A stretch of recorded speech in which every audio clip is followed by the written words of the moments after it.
Hi guys, I'm Adam Wilborn from WhatCulture. And I'm Andy Murray from WhatCulture. And don't forget, if you want to listen to the news as a podcast when you're out and about, you can do so by searching for WhatCulture Wrestling on either iTunes, Spotify, wherever you get your podcasts from. But coming up today, some good news if you're a fan of NXT ahead of the Royal Rumble. We've got even more Tessa Blanchard news, more controversy, more worrying stories, more bad stuff. This is the news. But after that roundup of just wanton negativity, bad stories across the board, we are going to talk a little bit about a positive story. We're going to talk about Raw. We are going to kick things off by talking about the general feeling in the Raw locker room, according to Sportskeeda's Tom Colohue, who came out with a video the other day and a report on sportskeeda.com talking about the locker room, talking about Paul Heyman's influence on the locker room, and he claims that people within there have a renewed positivity. People feel wanted now that Paulie's in charge, and now that we're several months into his tenure,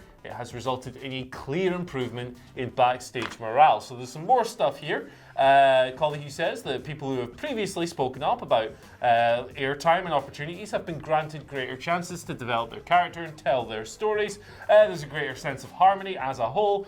And there's a nice little quote here surrounding locker room leaders. He says, this is from a source, Rollins was under a lot of pressure to step up and lead, but Randy's there now and everyone looks up to him too. Indie guys have got AJ as well. There's not one guy anymore. It's a lot better. So after a 2019 that at times felt like it was bad story about the locker room to bad story to bad story, it's nice, it's refreshing, it's encouraging to hear that under Paul Heyman, things have apparently gone a lot better. Yeah, I'm really happy about this. Look, we so often last year, like you say, we're reporting a really unhappy locker room, whether it be post pay-per-views or just general sort of disappointment in the product.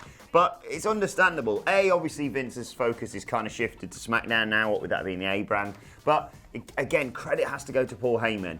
Yes, there's the usual bollocks with the likes of Bobby Lashley, Rusev and Lana, and now apparently Liv Morgan. But that's almost the thing that we always talk about, where you go, Vince, quick, look over there, and then just put some good wrestling on whilst he's excited by the fresh, shiny thing.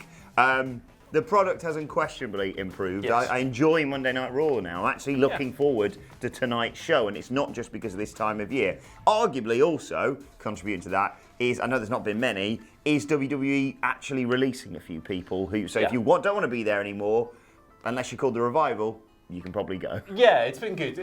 Like in his report here as well, Mr. Colohue does mention that like people like Luke Harper and Mike Kanellis, who, well, Harper's obviously gone, but Want-Away Stars not being there has contributed positively as well, because that can be a good influence when there's people who don't want to be there, who are forced to be in certain locker rooms. As Britney Spears used to say, it's toxic. So yeah, in the words of Did she? Queen I don't Britney, know. I think she did. That was Crazy Town, wasn't it? No, I mean, that was Butterfly. oh yeah, come my lady, all that stuff. But yeah, no, really encouraging to hear this. You want every company to prosper because it's good for everyone and every single thing. So good to hear that whatever issues were plaguing that locker room have been eased. And Paul Heyman has always had a reputation for being this personable, approachable boss. So yeah, this goes hand in hand. Look, a good story about WWE. Now everyone's going to call us shills for them in the comments. Starting to receive my AW paycheck for last week. Right, let's move on to the next story coming out of the Wrestling Observer, which notes that as early as a couple of weeks ago, there were plans for NXT talent to be in both the men's and women's Royal Rumble matches. Now, you may remember we reported a while back the whole 10-10-10 thing, not the TNA thing, but the fact they were going to use 10 from Raw, 10 from SmackDown, and 10 from NXT. That may not necessarily be the case, certainly because when they flashed up a graphic for people who are already confirmed for the men's Royal Rumble match, there was 11 people from Monday Night Raw in there. But at least it's promising that NXT talents will be making an appearance. They've obviously just sort of been smattered about before. I hope we get at least 5 in this year's Royal Rumble, both men's and certainly women's. I mean, they're an absolutely stacked women's division there, along with the usual legends. Yeah, absolutely. It's kind of weird so far that they haven't actually announced any NXT names, but I guess NXT has been building to Worlds Collide, so... But you can do 2 at once, you know, that's not really much of an excuse. But the thing at the moment is, looking at the women's match, there's only 4 names confirmed for that so far, so they're going to have to use a bunch of people from NXT, whether they confirm them or not. But again, this is quite encouraging because we haven't seen a single one so far. It looks like those reports of 10-10-10 free Sean Spears. We're wide of the mark. But you know, I want to see Rhea Ripley. I want to see Shayna Baszler, who's still the betting favourite. I want to see Keith Lee in the men's match. I want to see all kinds of people doing their thing. Dominic Dijakovic, I reckon, might be in the men's one because Vince can just already picture him making people fly. Keith Lee, again. Women's, I mean, Shayna Baszler should win the women's, hopefully.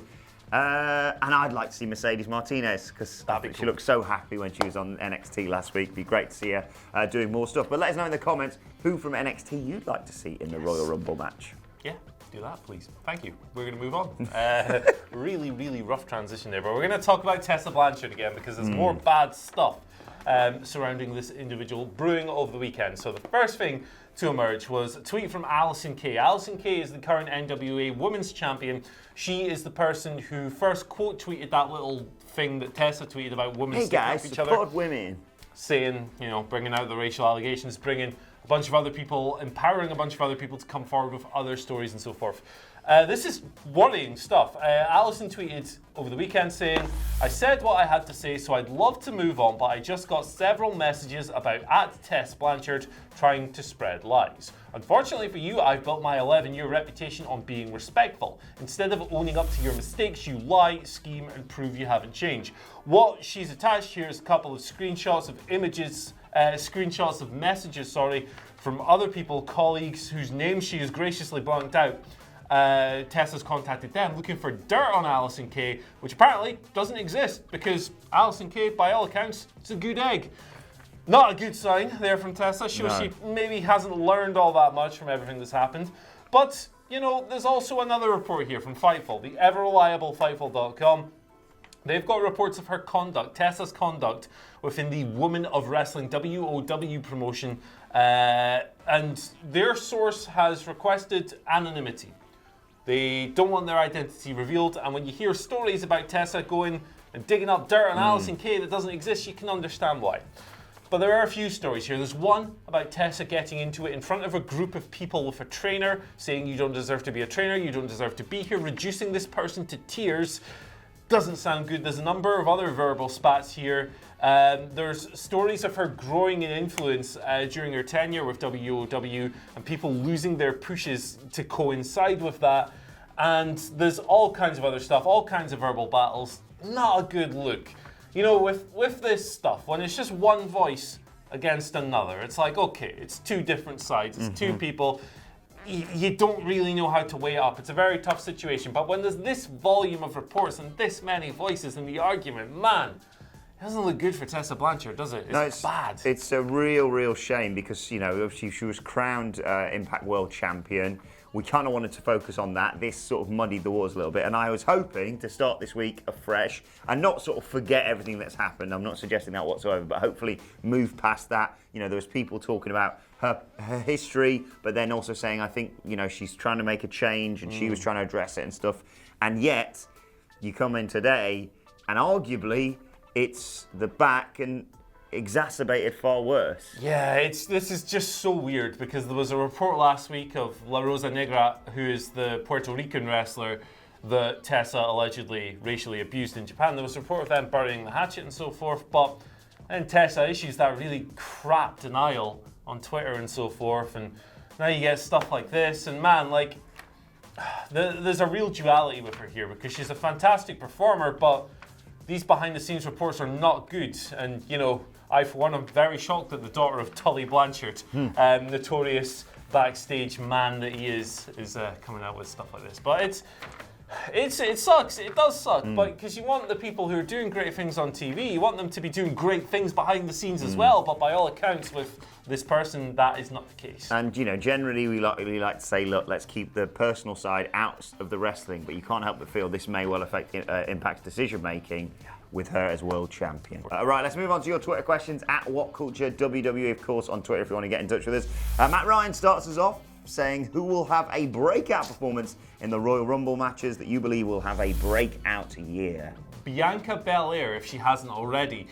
She's obviously been in title matches and she's got the TakeOver title shot and so forth coming up, but Like, I think the Royal Rumble would really be a good place for her to showcase her strength and her power, her character, her charisma, and so forth. She looked really great in the War Games match the other month, that wonderful women's War Games match. And I think if she came out and she hossed a few people around and had a really good run, got a few eliminations, I think it's a great chance for her to really break out, so that when she does come to the main roster, people can be like, oh yeah, she's really great. I like her. Yeah, really showcased herself in that Battle Royal on NXT as well last week. I'm going to go for a little-known superstar. He's just rising through the ranks on WWE. He's called John Morrison. Oh, okay. John Morrison. Because you forget that he was spectacular in most Rumbles that he was involved in. And I know he's had a bit of a rough restart to his career on WWE, on SmackDown, of course. But he pulls it out of the bag when it comes around to the Royal Rumble. I think him and Kofi are going to, I sense, going to have some sort of a one-upmanship. So, is it called Horse? The little basketball game? Yeah, the basketball thing. That, but with eliminations, probably. Doug Mellows, in fact, on Twitter, gives us our second question of the day. Says, do you think with Marty Scurll now Booker at ROH and working with NWA, that we could see AEW, ROH, and he's written AEW here, I assume he means either NWA or New Japan, all working together, combining their strengths and allowing rosters to cross? Imagine the Supercard. And you went to the Supercard. The Supercard, yeah, the G1 last year was tremendous. It's an interesting one. I think the New Japan relationship has already been mended. I think we see that in the sheer volume of New Japan wrestlers who are coming for WrestleMania weekend to appear for Ring of Honor. I think we'll see greater collaboration. I think that relationship is back on, it's back open. They're working together again. NWA makes a lot of sense. NWA doesn't have, the shows on YouTube and stuff, and they've got guys like Nick Aldis and stuff, but the roster could use a little padding out, and bringing in a few people from Ring of Honor could be a good move. Flip Gordon is challenging for the belt at Hard Times this weekend. As for AEW, I don't think AEW have anything to benefit from working with Ring of Honor. Ring of Honor have some good wrestlers that they could use, but Ring of Honor is a tiny promotion now. They've got TV, but they've gone from being like the second promotion in America to probably arguably the fourth. Impact has had a nice little decent spell creatively and so forth. So I would like to see an alliance. I think it'd be pretty cool seeing these people cross over, and I think we could see one, but I don't think it'll involve AEW in any way. Sorry, I just got a shiver down my spine when you said the word alliance for a split second. Horrible flashbacks to 2001. To Mr. and Mrs. Marsham, a son called Dave has got in touch with our final question of today. I'm not sure if this has already happened. What date is it today? It was yesterday he tweeted this, so possibly he already went. But Dave says, off to Progress for my first ever wrestling show today. Yes, it was yesterday. I should have read probably a tiny bit of that tweet before I started. But anyway, he went to Progress yesterday. He said, who stole the show at your first ever independent wrestling show? The first ever independent wrestling show I went to was not that long ago. I think it was 2017 in London. It was Fight Club Pro Dream Tag Team Invitational Finals in Shepherd's Bush. The team who broke out, the wrestlers who broke out on that night and stood out the most were the Lucha Brothers, who won the tournament. They wrestled twice in the evening, and they took the trophy home at the end of the night. They were spectacular. It was my first time seeing Pentagon live, which was an experience. First time seeing Phoenix live as well. They walked out to Nelly's Here Come the Boom, which was a bit weird. But other than that, they were definitely a stand-up. Travis Banks had a great match with Zack Sabre Jr. on that card as well. So. My one... It's going to be so bloody hipster this. It was a little indie promotion, you might have heard of it, called WCPW, WhatCulture Pro Wrestling. I think I know. Yeah?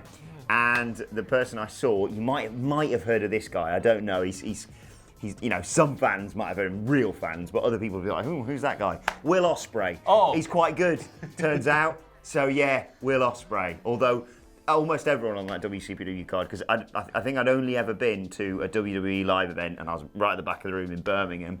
So just to be that close up for pro wrestling, it's so good. Go and support your local indie promotion because it's really, really good. Let's move on to today's and finally, and this is courtesy of, I think it's Attitude Era Wrestling on Twitter.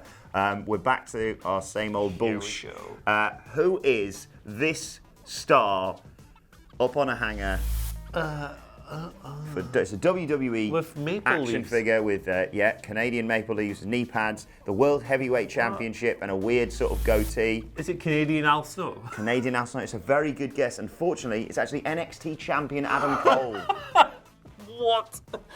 There he is with his infamous Canadian knee pads, and you never see him without that World Heavyweight Championship. He's always carrying it around. The thing with these that goatee. Yeah, the thing with these action figures is, like, a lot of people have pointed out to us that this situation often comes around when people buy a toy and then return it with a different figure in the box. But who the hell is that figure supposed to be, even if it's not Adam Cole? Who is it? Let us know in the comments. Tell us. And let us know your thoughts on all of today's news stories in the comment section below. Don't forget to like, share, and subscribe. And subscribe to What Culture Wrestling on either iTunes, Spotify, or wherever you get your podcasts from for daily wrestling podcasts. Myself and the Dandy Boys will be previewing Monday Night Raw a little bit later on today. Plus, let us know your thoughts and Twitter questions on Twitter at WhatCultureWWE. Watch there. Follow both of us. You can follow him at Andy H. Murray. The H stands for How Does It Feel? Oh, yeah. Because you know what today is? Blue Monday. Blue Monday. Aye. Hey, come on. Let's all, I know it's meant to be the saddest day of the year or whatever. Just think, what would Simon Miller do? There you go. Positivity. Slap his head. That hurts. Why does he do that? Madness. Follow me at Adam Wilborn. Follow us all at What Culture WWE. As I said, my thanks to Andy. Thanks to you. Have a great day, and we will see you soon. I think I've just given myself a concussion. Hi guys, I'm Adam Wilborn from What Culture, here to let you know we want your live event videos, whether that be something that happened after the cameras stopped rolling, or your reaction to something amazing that went down at the show you were at. Stuff like this. One of the other sweetest things I've ever seen was just recently when we saw Roman Reigns kick the shit out of cancer and come back on Monday Night Raw.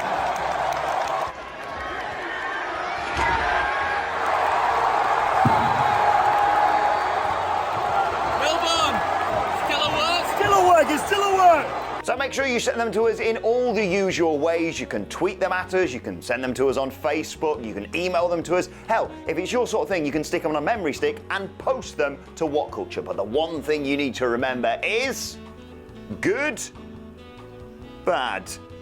Thanks for watching. Bye.